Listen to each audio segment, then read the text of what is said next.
மாரியம்மன், கிராமத்தை காத்த தாயார். கலியூர் என்ற சிறிய கிராமம். பசுமை நிறைந்த வயல்கள், விளையாடும் குழந்தைகள், வீடுகளின் முன் துளசி மடங்கள். அந்த கிராமத்துக்கு உயிர் மாரியம்மன் கோயில். ஒரு ஆண்டு கோடை கடுமையாக இருந்தது. மழை பெய்யாமல் வயல்கள் உலர ஆரம்பித்தன. மக்களின் மனதில் பயம். மாரி அம்மா காப்பாளே என்று எல்லோரும் நம்பிக்கையுடன் இருந்தனர். அப்போது கிராமத்தில் பரவி வந்தது ஒரு புதுசு நோய். குழந்தைகள் காய்ச்சலால் அவதிப்பட்டனர். மருத்துவமும் குறைந்தது.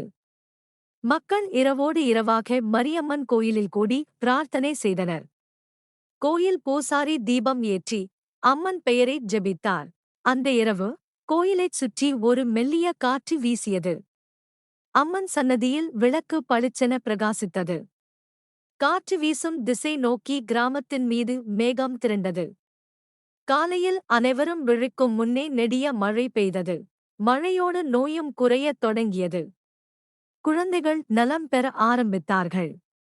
மக்கள் அதனை மாரியம்மனின் அருள் எனக் கொண்டாடினர். ஒவ்வொரு ஆண்டும் அதே தினத்தில் கிராமம் மலர்களால் அலங்கரித்து அம்மன் திருவிழா நடத்தத் தொடங்கியது. இன்று வரை கலியூரின் மக்கள் தாய் காத்தாள், கிராமம் வாழ்ந்தது என்று கூறிக்கொண்டே அம்மனுக்கு நன்றி செலுத்துகிறார்கள்.